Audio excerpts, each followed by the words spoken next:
Hello there, it's Mr. Harrison here, and welcome to today's assembly. As you can see right here, we have quite an unusual looking vegetable, which gives you a little bit of a clue as to what we are going to be talking about today. It's not an assembly, I must stress, about vegetables, but it is a vegetable themed story. Okay, before we start and I share my story, this expression, DIY. Do you know what it stands for? Perhaps you or your mum or dad or nan and granddad might have actually have done it. Who does these sorts of things? I appreciate the picture gives a few clues. You can see some tools as to what that might be. I'll give you a moment to have a little bit of a think. It's something that I aspire to do all the time. And sadly, very rarely have the time in which to do it, or when I do it, it's never turned out quite as well as I hope. It stands for do it yourself. Okay, so when you might go to Homebase or to to IKEA, you might buy some furniture that comes in a big box, and then a grown-up has to put it together, and they normally need lots of tools in which to do it. And they can be quite challenging. And if you're a parent or anything like me, sometimes you might get a little bit frustrated as well. And this assembly is going to be talking a little bit about what we can do when we have instances where we might intend to do things ourselves, and what strategies we can have to make things easier. And to demonstrate this a little bit, I was going to share a story with you, which I've lifted from one of my children's books. And it's called The Enormous Turnip. So, bear with me. Here we go. So, once upon a time, an old man planted a turnip. He carefully tended over it, watering it regularly and shading it from the hot sun. As the months passed, the turnip grew and grew and grew until it was enormous. If you look here, look, it's almost as big as him. In fact, I'd argue perhaps it is bigger than him. It's time we pulled that turnip up, said the old man's wife. I'll make a delicious turnip soup for our dinner. So the old man went to pull the turnip out of the ground. He pulled, and he pulled, and he pulled. But no matter how hard he pulled, he could not pull the turnip up. Come and help me, wife, he called. I can't pull the turnip out of the ground. So the old woman and pulled the old man, and the old man pulled the turnip. Can we see them here? Over here. So the old woman pulled the old man, and the old man pulled the turnip. They pulled, and they pulled, and they pulled. But no matter how hard they pulled, they could not pull the turnip up. Come and help us, they called to their neighbour, who we can see running in over here. We can't pull the turnip out of the ground. So the neighbour pulled the old woman pulled the old man, and the old man pulled the turnip. They pulled, and they pulled, and they pulled. But no matter how hard they pulled, they could not pull the turnip up. Come and help us, the neighbour called to his son. We can't pull the turnip out of the ground. So the son pulled the neighbour pulled the old woman pulled the old man, and the old man pulled the turnip. They pulled, and they pulled, and they pulled. But no matter how hard they pulled, they could not pull that turnip up.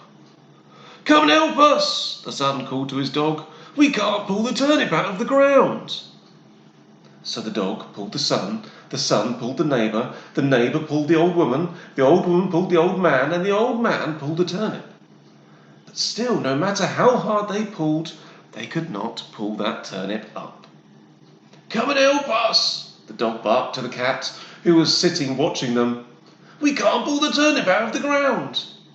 So the cat pulled the dog pulled the son pulled the neighbour pulled the old woman pulled the old man, and the old man pulled the turnip.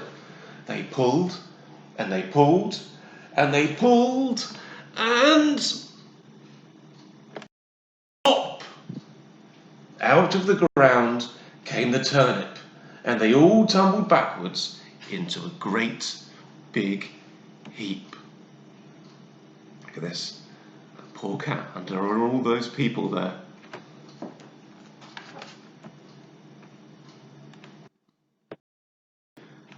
All that pulling had made them very hungry. So they pushed and they heaved. At last, they managed to shove the enormous turnip into the house. The old man's wife cooked up a delicious pot of turnip soup, and they all sat down together to enjoy the feast. Now, I'm not a big fan of turnips, so I wouldn't be quite so excited about that, but I'm sure the old lady made beautiful turnip soup. So, it leads us on to think then, what do you think that story was trying to teach us? Particularly if you think about the original question where I asked what DIY was. Can you remember what it was? It was do it yourself. Now, that's exactly what the old man tried to do, but it didn't seem to get him very far. So he asked for help, didn't he?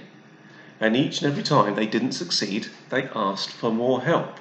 Now, the one thing I really like about this story is to which person or animal ultimately made the difference. Because it's something worth considering, because sometimes when we ask for help, we might judge someone as to how much they can help by perhaps how big they are. If it's putting furniture together or having to carry something heavy, we might ask someone big and strong. Or if we want to ask someone to work out a tricky problem, we might think of someone who might be really good at problem solving. But in this instant,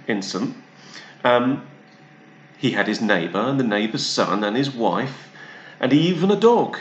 And although couldn't pull it out, and the only point it did come out was when the smallest helper, the cat, finally managed, their combined strength was enough to pull the turnip out of the ground. So it just goes to show, doesn't it? Well, we can quickly judge, but the very fact, by having people helping us, that we can achieve our goals. Whether that's pulling a massive turnip out of the ground, or putting together some furniture, or it might even be in school where you might be having a bit of a tricky problem in the classroom. You might be stuck on a piece of work. Or it might be an issue on the playground, a friendship issue. And actually having someone help could make an enormous difference. Now, I really like this story. I did choose it very deliberately because particularly at this time, I know lots of you are back into school, but I also know lots of you are not back into school. And the whole system, in fact, the whole of society, more so than ever, not just in school, but in Soham, in Cambridgeshire, in England, in the United Kingdom, in Europe, in the world, we are reliant on one another. We have to help one another to help us get through what is quite a stressful and tricky time. And I understand lots of you are worried, but again, this is where we can help. Hopefully you had a look at that story I posted on Class Dojo, and you all know that we are here to help you, as are your mums and dads and grandparents and neighbours. There are lots of adults that can help you. So just like imagining you're the old man trying to manage a problem or having something difficulty or having a worry, asking people to help can help you achieve your goal and overcoming them. Right. We're going to say a short prayer, and you're welcome to join in, and it's right here. So I'm going to read it aloud to you, but do feel free to join in, or you might just wish to put your hands together and bow your head.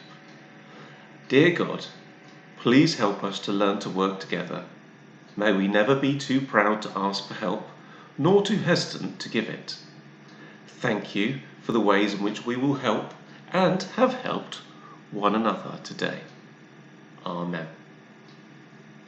I hope you enjoyed that story. But there is going to be some things coming out that might give you some more ideas as how you're going to be able to help. So in the next, during the course of this week, we're going to be sending home a whole school agreement. And this is perfect. It ties up really nicely with the story of the enormous turnip, because all of us want to keep schools safe. And actually, in this homeschool agreement, it outlines what the school can do, what parents can do, and even, because you're just as important, what you guys, children, can do to help keep the school as safe as possible. And it's what we're going to ask people to do, parents and children and grown-ups. We're going to ask you to read it and sign it, just as a means of identifying the fact that you have read it and you've understood it.